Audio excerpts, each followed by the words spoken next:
आज हम आपको बताएंगे कि चैत्र नवरात्रि कब से शुरू हो रही है, किस तारीख को है और रामनवमी कब मनाई जाएगी। साथ ही इस वीडियो में हम जानेंगे कि नवरात्रि का पूजन कैसे करना चाहिए, किन महिलाओं को व्रत रखना चाहिए और किन्हें नहीं रखना चाहिए, व्रत और पूजा के नियम क्या हैं। यह वीडियो आपके लिए बहुत उपयोगी होगा, इसलिए इसे अंत तक जरूर देखें। जय माता दी। चैत्र नवरात्रि फाल्गुन मास के समाप्त होते ही शुरू हो जाती है। होलिका दहन के बाद चैत्र मास का आरंभ होता है और इसी के साथ हिंदू नववर्ष भी शुरू होता है। हिंदू पंचांग के अनुसार चैत्र नवरात्रि बहुत महत्वपूर्ण होती है, क्योंकि इसी समय देवी दुर्गा के 9 रूपों की पूजा की जाती है। घट स्थापना, कलश स्थापना किस दिन और किस शुभ मुहूर्त में करनी चाहिए, अखंड ज्योत जलाने का सही तरीका क्या है, पूजा विधि और मंत्र कौन कौन से हैं, इन सभी महत्वपूर्ण विषयों पर इस वीडियो में जानकारी दी जाएगी। नवरात्रि में माता रानी की आराधना करने से सभी दुख और संकट समाप्त हो जाते हैं। कुछ लोग पूरे 9 दिन व्रत रखते हैं, जबकि कुछ पहले और आखिरी दिन उपवास रखते हैं। हर किसी की अपनी मान्यताएं होती हैं और हर उपासना का अपना महत्व होता है। बहुत से लोग जानते होंगे कि एक साल में 4 नवरात्रि होती हैं, 2 गुप्त नवरात्रि और 2 सार्वजनिक रूप से मनाई जाने वाली नवरात्रि। चैत्र और शारदीय नवरात्रि को विशेष रूप से मनाया जाता है, जबकि गुप्त नवरात्रि साधकों के लिए अधिक महत्वपूर्ण होती है। अगर आपको यह वीडियो पसंद आए और उपयोगी लगे तो लाइक जरूर करें। आपका एक लाइक हमारे लिए बहुत महत्वपूर्ण है। हम आपको जो भी जानकारी देते हैं वह शास्त्रों और पंचांग पर आधारित होती है। अगर आप नए हैं तो चैनल को सब्सक्राइब कर लें, ताकि आपको आगे भी ऐसी ही महत्वपूर्ण जानकारियां मिलती रहें। अपनी मनोकामनाओं की पूर्ति के लिए और माता रानी का आशीर्वाद प्राप्त करने के लिए कमेंट बॉक्स में जय माता दी जरूर लिखें। दोस्तों, आप जानते हैं कि नवरात्रि साल में 4 बार आती है। इनमें से 2 गुप्त नवरात्रि होती हैं और 2 प्रमुख नवरात्रि, जिन्हें बड़े हर्षोल्लास से मनाया जाता है। चैत्र नवरात्रि नया संवत हिंदू नववर्ष शुरू होने के साथ आती है और बहुत शुभ मानी जाती है। अश्विन नवरात्रि, जिसे शारदीय नवरात्रि भी कहा जाता है, दशहरे से पहले आती है और इसे बहुत धूमधाम से मनाया जाता है। माघ नवरात्रि और आषाढ़ नवरात्रि गुप्त नवरात्रि होती हैं, जिनका विशेष महत्व साधकों के लिए होता है। चैत्र नवरात्रि का विशेष महत्व है क्योंकि यह नए संवत के आरंभ के साथ आती है और इस दिन ग्रहों की स्थिति से पूरे वर्ष की संभावनाओं का आकलन किया जाता है। ज्योतिष शास्त्र के अनुसार इसी समय यह निर्धारित होता है कि इस वर्ष का राजा और मंत्री कौन होगा, ग्रहों की स्थिति कैसी रहेगी और आने वाला समय लाभकारी होगा या नहीं।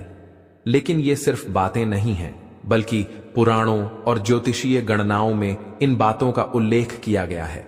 नवरात्रि के पहले दिन कलश स्थापना, अखंड ज्योत जलाना और खेतड़ी बोना, जवारे उगाना बहुत महत्वपूर्ण होता है। कलश स्थापना के लिए मिट्टी का पात्र या तांबे पीतल का घड़ा लें। खेतड़ी बोने के लिए चिकनी मिट्टी या उपजाऊ मिट्टी लें, जिसमें जौ आसानी से उग सके।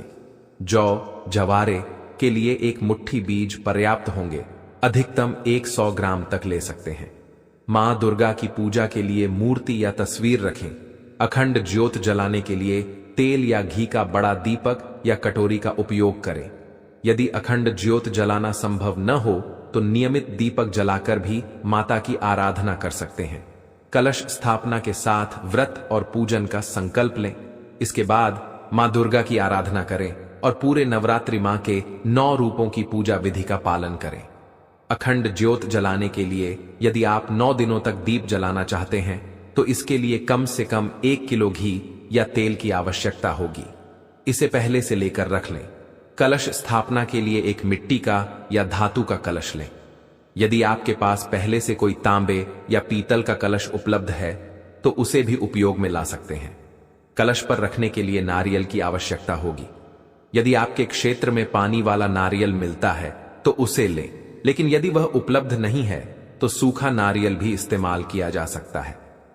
कलश को सजाने के लिए एक लाल वस्त्र या चुन्नी लें। कलश के अंदर हल्दी की गांठ, चांदी का सिक्का यदि उपलब्ध हो, सामान्य सिक्का, अक्षत चावल, सुपारी और थोड़ी सी दूर्वा डालें। ये सभी सामग्री शुभ मानी जाती हैं और माता लक्ष्मी की कृपा बनाए रखने के लिए उपयोगी होती हैं। कलश स्थापना के लिए लकड़ी की एक चौकी लें। चौकी पर बिछाने के लिए पीले या लाल रंग का वस्त्र रखें। माता के श्रृंगार के लिए सुहाग सामग्री जैसे चूड़ियां, लिपस्टिक, बिंदी, कुमकुम और रोली जरूर रखें। पूजा सामग्री में रोली, मौली, इलायची, धूप, दीप और भोग के लिए मिठाई या फल रखें। यदि संभव हो तो ड्राई फ्रूट भी ले सकते हैं। अखंड ज्योत जलाने के लिए दीपक, बाती और पर्याप्त तेल या घी पहले से तैयार रखें।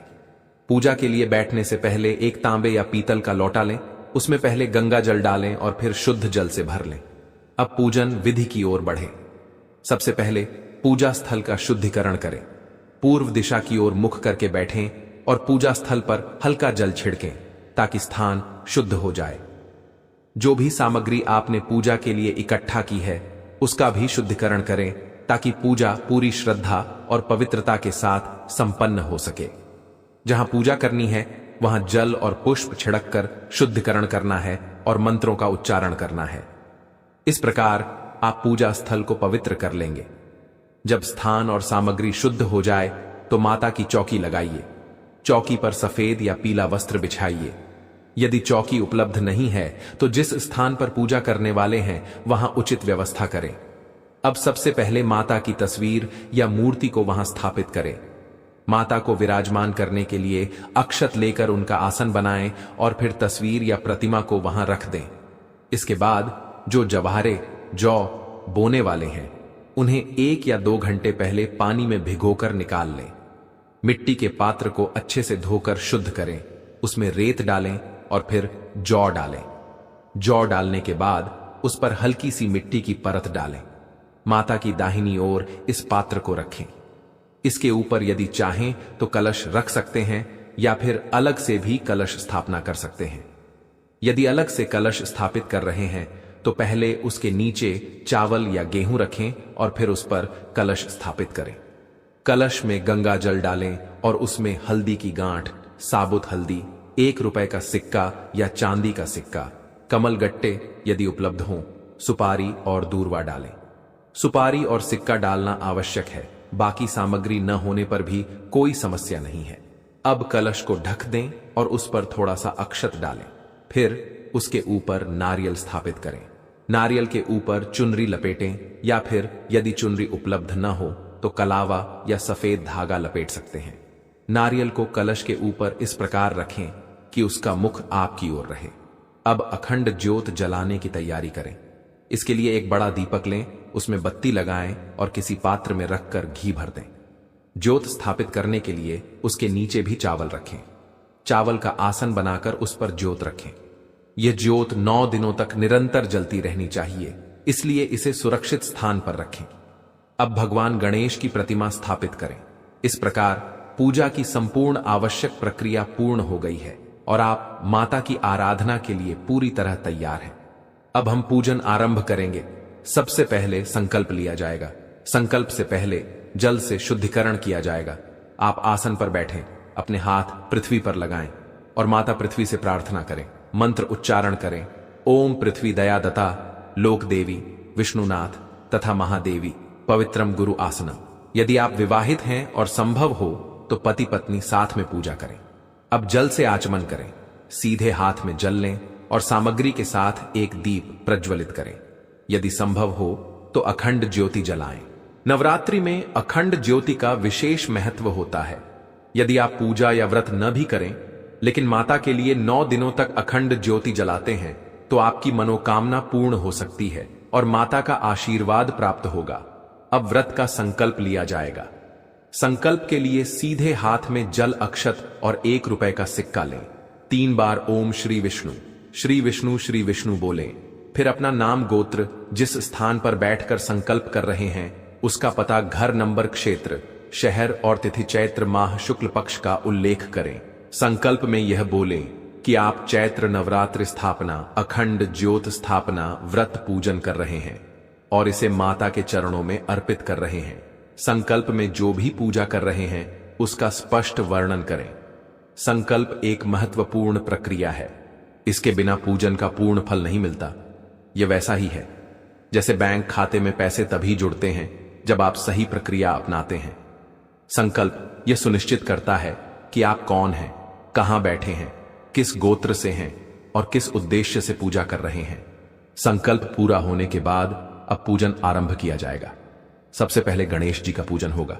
गणेश जी का आवाहन करें और बोलें, जय गणेश जी महाराज की जय। इसके बाद गणेश जी की पूजा करें। गणेश जी को आसन अर्पित करें। आसन के लिए अक्षत चढ़ाएं और जल अर्पित करें। गणेश जी के सामने एक कटोरी रख दें और वहां एक पत्ते पर जल अर्पित करें। इसके बाद गणेश जी को रोली और कुमकुम से तिलक लगाएं, धूप दिखाएं और फूलों की माला अर्पित करें। गणेश जी को लड्डू अत्यंत प्रिय हैं, इसलिए उन्हें लड्डू का भोग अवश्य लगाएं।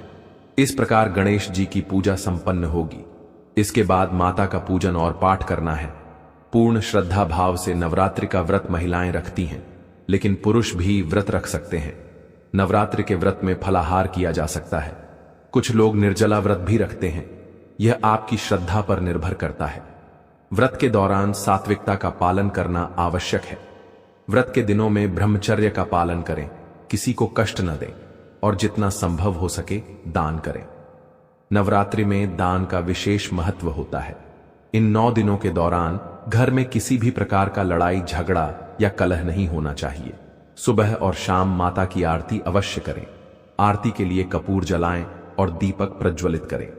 प्रसाद के रूप में मिठाई या लड्डू अर्पित करें। 9 दिनों तक माता की आरती करें और नवमी के दिन कम से कम 9 कन्याओं को भोजन कराएं। कन्याओं को भोजन कराने से नव दुर्गा माता प्रसन्न होती हैं। भोजन के बाद 9 कन्याओं को दक्षिणा दें और उन्हें लाल चुनरी भेंट करें। उनके चरण स्पर्श कर आशीर्वाद लें। इसके बाद जो कलश आपने स्थापित किया था उसे किसी पवित्र नदी में विसर्जित करें। इसी के साथ माता की मूर्ति को भी विधि पूर्वक विसर्जित करें। उसको घर में नहीं रखना चाहिए, इसलिए मूर्ति को पवित्र नदी में जाकर कलश के साथ विसर्जित कर दें। माता का भंडारा करें।